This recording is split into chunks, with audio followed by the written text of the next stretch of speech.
У той час Езус з вучнямі прыйшоў у дом. І зноў сабраўся натоўп так, што яны не маглі нават хлеба паесці. Пачуўшы гэта, яго родныя прыйшлі забраць яго, бо казалі, што ён страціў розум. А кніжнікі, якія прыйшлі з Єрусаліма, казалі, што ён мае ў сабе Бельзебуба і выганяе дэманаў праз князя дэманаў. А Езус, паклікаўшы іх, казаў ім у прыпавесцях: як можа сатана выганяць сатану? Калі валадарства раздзеліцца само ў сабе, не можа выстаіць такое валадарства. І калі дом раздзеліцца сам у сабе, не можа выстаіць такі дом. І калі сатана паўстаў супраць самога сябе і раздзяліўся, не можа выстаіць, але канец яму. Ніхто не можа ўвайсці ў дом асілка і выкрасці ягоныя рэчы, калі спачатку не звяжа асілка, і толькі тады абрабуе дом ягоны. Сапраўды кажу вам, дараваныя будуць сынам чалавечым усе грахі і блюзнерствы, якімі б не блюзнерылі. Але хто будзе блюзнерыць супраць Духа Святога, не атрымае даравання ніколі, але падлягае вечнаму асуджэнню. Так сказаў, бо гаварылі пра яго, ён мае нячыстага духа. І прыйшлі маці яго і браты ягоныя, і стоячы звонку паслалі паклікаць яго. Сядзеў каля яго натоўп і казаў яму: вось маці твая і браты твае, і сёстры твае на вуліцы шукаюць цябе. І сказаў яму адказ: хто маці моя і хто браты мае? І паглядзеўшы на тых, хто сядзеў вакол яго, сказаў: вось маці моя і браты мае. Бо хто будзе выконваць волю Божую, той мне брат і сястра і маці. Гэта слова Пана. Хвала Табе, Христе.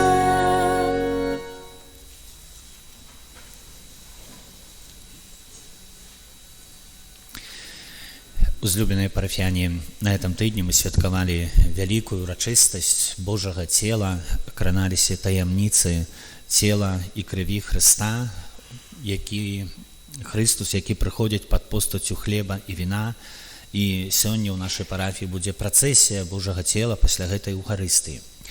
Але перад тым, як гэта станецца, некалькі слоў хацелася б сказаць адносна сённяшняга Божага слова, сённяшняе першае чытанне Евангелля, бо пра урачыстасць і цела Хрыста мы шмат пачулі ўжо ў чацвер, гэта цудоўная урачыстасць. А сёння ў 10-ю звычайную нядзелю Христус кіруе наш позірк на вельмі такі важны аспект, на который часам у жыцці бывае мы не занадта звяртаем увагу, альбо так вельмі так скальзя, так скажам. Прайшліся, глянулі, не засяродзіўшыся. Гэта аспект граху яго наступстваў, праз які грэх, праз які можа ў маім жыцці мець уладу сатана. І ведаеце, хоць пра гэта ў касцёле не гаворыцца зачаста, але варта не забывацца, што небяспека такая ёсць. Паглядзіце, што першае чытанне, якое зазначае, першае чытанне з кнігі Быцця, зазначае пра першы грэх Адама і Евы, паказвае разлад паміж Богам і чалавекам. То есть больш можна сказаць і правільна сказаць паміж чалавекам і Богам, бо Бог застаецца верны. Бог прыходзіць да Адама, прыходзіць да Евы, як да першага граху была глыбокая гармонія, размаўляе, прабывае, нічога ні Адама, ні Еву не палохае, але калі здараецца грэх, Адам і Ева хаваюцца. Это важны нюанс. Таму што заўсёды, калі чалавек чыніць грэх, у яго жыцці штосьці разрываецца. Разрываецца ўнутраная гармонія. Чалавек пачынае канцэнтрыравацца на сабе, канцэнтраваць увагу на сваёй слабасці. Паяўляецца у сумленні дыялог аскаржэння альбо апраўдання, які ідзе больш-менш у такім кірунку. Ну а фактычна, а што я такога зрабіў? А з другого боку, адкуль узяўся непакой? І чалавек пачынае асуджаць, ацэньваць. У чалавека паяўляецца ўжо пэўная варожасць, і чалавек сам на ўнутраным узроўні адчувае: нешта губляю, И это губляется Божая ласка, Божая присутнасць. Видите, грех першародна показывае вялікую праблему, што калі чалавек жыў у глыбокай гармоніі з Богом, эта гармонія разарвалася. І кожны чалавек можа быць пад уплывам гэтага граху пасля сакраменту хросту з разарванай этой гармоніі. А сёння Евангелие показывает катастрофу фактычна, да якой прыводзіць цікавая рэч. Катастрофа ў чым заключаецца? Лідары духоўныя, якія павінны быць сведкамі Бога, не распазнаюць Хрыста і гавораць, што ён злым духам выганяе злых духаў. Это катастрофа. Таму што тыя, якія павінны даваць Бога, не ў стане гэтага зрабіць. І можна задаць пытанне, а чаму так адбываецца? І фактычна, калі глядзім на навучанне Езуса Хрыста і глядзім на гісторыю збаўлення, гэта можа адбывацца вельмі незаўважальна, паволі, крок за крокам. Калі чалавек, напрыклад, выбірае грэх і выбірае яго, напрыклад, рэгулярна і стала, то да гэтай катастрофы дакаціцца можна вельмі хутка. Але часам бывае так, што чалавек выбірае грэх, пазней выбірае дабро, пазней знову выбірае грэх, пазней нібыта ацэньвае, нічога вялікага не здарылася, але на всякі выпадак знову выберу дабро, потом знову грэх. І так чарадаванне і трыванне ў такім стане можа давесці да таго, што чалавек адкрывае дзверы сатане, які мешае праўду з фалшам. Видите, это важная рэч, таму што праз такія рэчы мы можам незаўважальна зачыніць дзверы Богу, а адчыніць фортачку для сатаны. І што тады адбываецца? І тады адбываецца так, што ў нас мяняюцца прыярытэты. Мы заўважаем, што жыць не до конца по Евангелию, таксама не кепска. Нічого са мной кепска не сталася. Жыць неяк трэба. Частка майго жыцця прагне духоўнай перамены, але нічого кепска не здараецца, калі дапускаю грэх, несправядлівасць, дзесьці фалш, дзесьці подкуп, дзесьці неевангелічны крок. Але ў духоўным жыцці гэта робіцца вельмі небяспечна.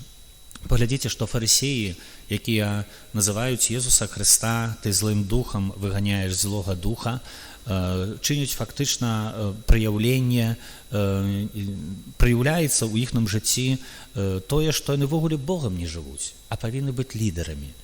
І можна ўзгадаць іншыя сітуацыі, калі, напрыклад, будучы ў святыні, Хрыстос выганяе іх, таму што яны прадаюць ахвяры, і фактычна з дому Бога Айца зрабілі рынок. Дом Бога Айца павінен служыць Божаму культу. Як памянялася інтэнцыя іхнага дзеяння, і Езус Хрыстос вельмі сурова гэта карае. Часам, калі глядзім на вобраз Старога Запавету і вобраз фарысеяў, мы ўяўляем, што лідары, якія мелі гаварыць пра Бога, забіваюць Божага Сына. Это сапраўдная катастрофа, калі чалавек веруючы, пра якога гаворыць ты сведак Бога, фактычна ім не з'яўляецца. Чаму гэта хочацца дакрануць? Таму што сатана ёсць, ён інтэлігентны, і ён хоча знішчыць тое, што Божае. І вельмі часта это робіць подступам, змешваючы фальш і праўду. І такім чынам, уводзячы чалавека ў стан, можна сказаць, без выйсця, у котором чалавек паволі сам не заўважае, пакуль не ўчыніць штосьці вельмі небяспечна, вялікага, якое дзеянне, якое перакрэслівае вельмі моцна Божае прыказанне. Напрыклад, забойства Езуса Хрыста. Лідары аддаюць загад на забойства Езуса Хрыста. Это вельмі вялікі учынак грахоўны, але бачаць у гэтым штосьці добрае. Ведаюць, што это бязвыхаднасць. Але фактычна гэта адкрывае іхнае сэрца, не распазналі голас Бога. Да чаго вяду, дарагія парафіяне? Калі сёння мы святкуем, у чацверг мы святкавалі урачыстасць Божага цела, нам не толькі важна ўсвядоміць, што Хрыстос прыходзіць у эўхарыстычных дарах. Нам трэба ўсвядоміць тую праўду, для чаго мы прымаем Хрыста. Дзеля таго, каб не адкрываць фортачкі для злога духа, які жадае адцягнуць ад Бога і знішчыць тое, што Божае. І частая святая камунія, яна перадусім запрашае да таго, што, прыбліжаючыся да Хрыста, я прашу Бога прабачэння ў сваім сэрцы за невялікія памылкі, за невялікія грахі, несвядомыя альбо недабравольныя. Дарэчы, мы это робім на кожнай святой імшы. Калі гаворам спавядаюся Богу ўсемагутнаму і гэтак далей, мы просім прабачэння пра памылкі, грахі невялікага маштабу. І просячы аб гэтым, мы просім, каб Христус быў асновай майго жыцця. Калі я не буду спажываць хлеб эўхарыстычны, калі я не буду карміцца Езусам Христом, то ў мяне ёсць вялікая верагоднасць, што іншы гаспадар захоча завалодаць маім сэрцам. І ў гэтым ёсць важнасць часта прыняцця святой камуніі, частага звяртання ўвагу на свае памылкі, калі я адыходжу ад Божых прыказанняў. У гэтым ёсць сэнс сталага рахунку сумлення, у которым я аналізую сваё жыццё, ці выпадкова мае дзеянні так паступова, але не адходзяць ад таго, што навучае Бог. Бо можна ўвайсці ў такі стан, дзе, чынячы нават грэх цяжкі, я не заўважаю нічога кепскага. І тады я не заўважаю граху, калі хтосьці дае загад забіць, здзеквацца. Я не заўважаю гэтым граху. Ну што ж, такая сітуацыя, так трэба. Ну, трэба сцярпець. Я нават не абураюся з гэтай прычыны, але сапраўдны хрысціянін вельмі выразна ў гэтым бачыць, што так быць не павінна. Выпрацоўвае сабе моцную паставу, не Божая гэта. Мой унутраны мір супраціўляецца гэтаму вельмі радыкальна і канкрэтна, бо забіваючы, згаджаючыся ўнутрана альбо праяўляючы абыякавасць да такіх рэчаў, я сам дэградую. Я згаджаюся на тое, што Божае права ува мне перастае жыць. Ёсць унутраны духоўны мір, які не можа ніколі згадзіцца на зло, на ненавісць, на здзек з чалавекам, у якой-кольвек сітуацыі, у якіх-кольвек абставінах. Таму што той, хто распазнае сапраўднага Бога, выразна бачыць, што ў гэтым няма Божага добра, Божае добро ў іншым. І чалавек, который прымае святую камунію, слухае голас Бога, сваё сумленне, вельмі выразна адкрывае праўду.